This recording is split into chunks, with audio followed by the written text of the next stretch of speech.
తాకట్టులో ఉన్న మీ బంగారాన్ని విడిపించి ఆ రోజు ఆన్లైన్ రేటుకి మేము కొంటాం. Bhavani gold company.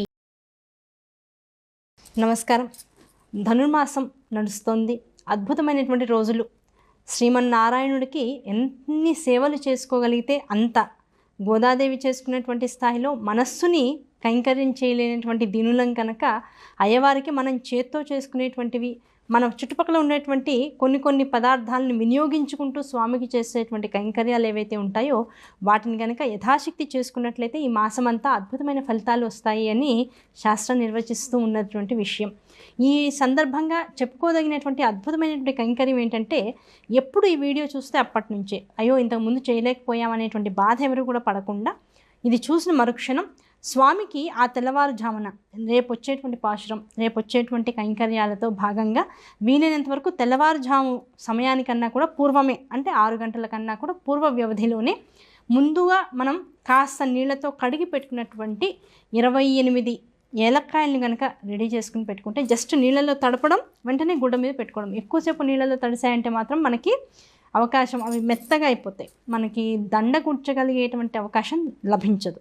కనుక 28 ఏలక్కాయల్ని ముందుగా చక్కగా నీళ్ళతో ఊరికి ఒక్కసారి అలా తడిపినట్లుగా చేసి పక్కన పెట్టేసేసుకుని ఒక పసుపు రాసినటువంటి దారానికి ఆ సూది ఎక్కించుకుని దాంతో ఒక మాలగా ఈ 28 ఏలక్కాయల్ని కూడా మనం దండగా పేర్చుకోవాలి. అలా పేర్చుకునేటువంటి ఏలక్కాయలకి రెండు వైపులా కూడా పసుపుని లేదు గంధాన్ని, అలది అంటే ఎక్కిచ్చేసిన తర్వాత ముందు కాదు, గంధాన్ని బొట్టులాగా పెట్టి కుంకాన్ని పెట్టి ఆ మాలని ఏలక్కాయలతో, అంటే సుగంధ ద్రవ్యాల మాల అని స్వామికి విశేషమైనటువంటి కైంకర్యం చేయడం అనేటువంటిది చాలా సనాతనం. ఎప్పటి నుంచో మన తాతతండ్రుల పూర్వకాలం నుంచి కూడా పెద్దలు వెంకటేశ్వర స్వామికి వేసేటువంటి విశేష సేవ అది. అటువంటి సేవ మనకి తిరుమల తిరుపతి దేవస్థానం వారు కూడా స్వామికి చేస్తూ ఉంటారు అనేటువంటిది చాలామందికి తెలిసినటువంటి విషయం, ఎంతోమందికి తెలియనటువంటి విషయం కూడా.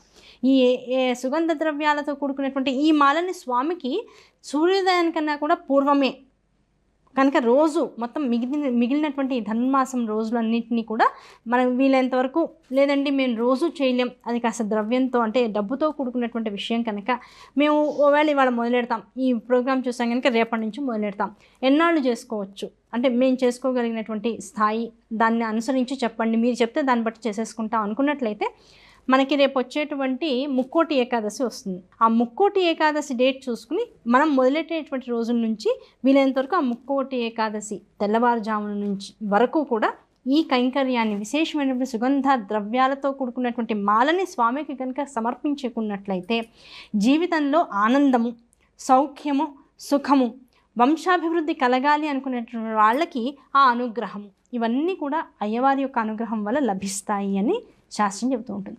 అయితే మీరు చెప్పింది బాగుందండి, ఈ ఏలక్కాయల మాల, అదే సుగంధ ద్రవ్యాలతో కూడుకున్నటువంటి ఈ మాలని స్వామికి వేస్తూ ఉంటాం. ఒక 5 రోజులో 10 రోజులో వరుసగా ఇప్పటి నుంచి మొదలెట్టుకుని వేస్తాం. వేసిన తర్వాత ఈ ఏలక్కాయల మాలన్నింటినీ ఏం చేయాలి మేము అనేటువంటి సందేహం వెంటనే వస్తుంది. ముక్కోటి ఏకాదశి దాకా చెప్పాం, లేదండి మాకు స్తోమత ఉంది, ఈ ధనుర్మాసం అంతా చేస్తాం మేము అనుకున్న వాళ్ళైతే మిగతా 10 రోజులు 20 రోజులు మొత్తం అంతా చేసుకుంటూ వెళ్ళారు. చివరికి మీ దగ్గర మొత్తం ఒక 15 నుంచి 20 దాకా సుగంధ ద్రవ్యాల మాలలు మిగిలినాయి. ఈ మాలలని మీరు ఈ వ్రతం కంప్లీట్ చేసుకున్న తర్వాత ఒక శుభగడియన వీలైతే కనుక ఎన్ని మాలలు మిగిలాయో అంతమంది ముత్తైదులను ఇంటికి పిలుచుకుని, లేదు దంపతి పరంగా వస్తారు అనుకుంటే, లేదు మా ఇంట్లో ఏదో వివాహం ఉందండి, ఆ వివాహానికి ఎలాగో బంధువర్గం అంతా కూడా వస్తారు, వాళ్ళందరిలో ఇవ్వచ్చా, చక్కగా దంపతులు ఇద్దరిని కూడా కూర్చోపెట్టి, ఆ కూర్చోపెట్టిన వాళ్ళకి వీలైనంత వరకు బొట్టు పెట్టడం, గంధం రాయడం, కాళ్ళకి పసుపు రాయడం, వీలైతే పారాణి కూడా పెట్టడం, దాంతోపాటుగా శరీరానికి అత్తరు లాంటి సహజ సిద్ధమైనటువంటి ద్రవ్యాన్ని చక్కగా వేస్తూ ఉండడం. అత్తరు సహజ సిద్ధం కాదు, అత్తరు అని ఎందుకు చెప్తున్నారంటే అత్తరుతో సమానమైనటువంటి వాసన, సుగంధ ద్రవ్యాలని వాసనలు ఇచ్చేటువంటి వాటిని మనం జవ్వాది అంటాం. అది మనకి పౌడర్ లాగా దొరుకుతుంది. అది మన ఈ పూజా స్టోర్స్ అన్నిట్లో కూడా డబ్బాలు అమ్ముతూ ఉంటారు, పెద్ద ఖరీదు కూడా ఉండదు. ఆ జవ్వాదిని కనుక తీసుకుని 2 చేతుల్లో కొద్దిగా నీళ్లు వేసుకుని ఆ జవ్వాది పౌడర్ని చేతిలో వేసుకుని ఎదుటి వాళ్ళకి చక్కగా మొహానికి చేతులకి కనుక రాసినట్లయితే చక్కటి పరిమళం వస్తూ ఉంటుంది. అటువంటి ప్రాకృతికమైనటువంటి వస్తువుల్ని వాడుతూ వాళ్ళకి అలంకారం చేసి చక్కగా పూలని జల్లో పెట్టడం, మగవాళ్ళకి పూలదండ చేతికి ఇవ్వడం, లేదు మెళ్ళో వేయడం, భార్యతో వేయించడం, ఎలాంటివైనా పర్వాలేదు.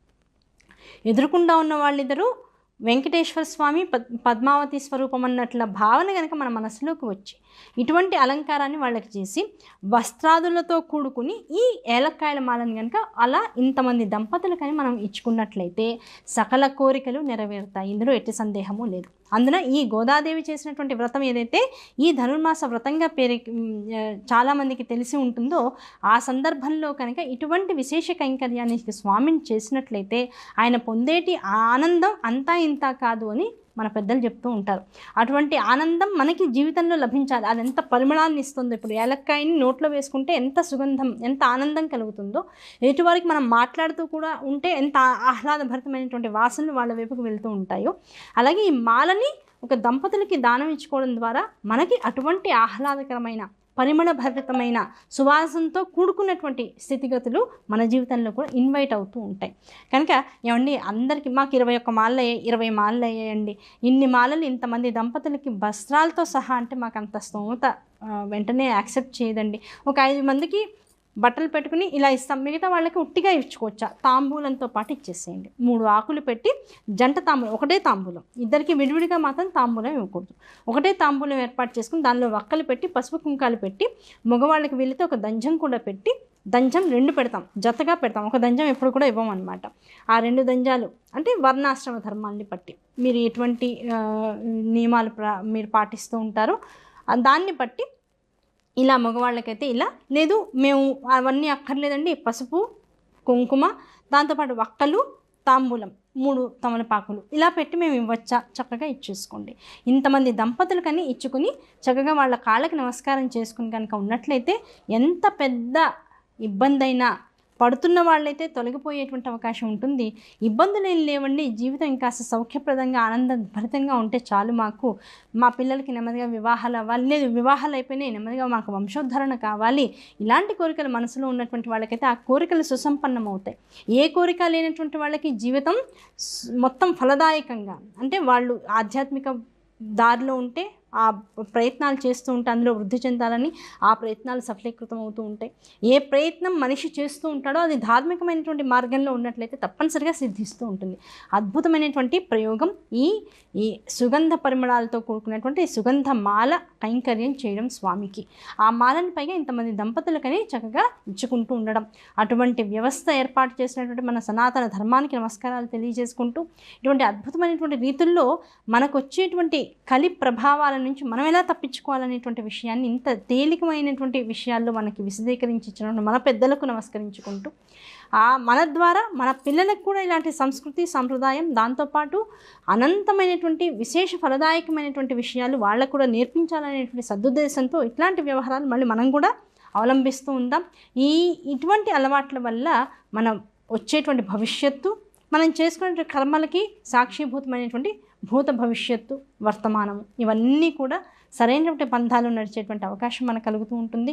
అటువంటి అవకాశం ఇచ్చినటువంటి సనాతన ధర్మానికి, వాంగ్మయానికి, పెద్దలకు అందరికీ కూడా మనసా శిరసా నమస్కరిస్తూ ఇటువంటి విశేషాలు మరికొన్ని తెలుసుకునే ప్రయత్నం చేద్దాం. వచ్చే వీడియోలో మళ్ళీ కలుద్దాం. అంతవరకు నమస్కారం.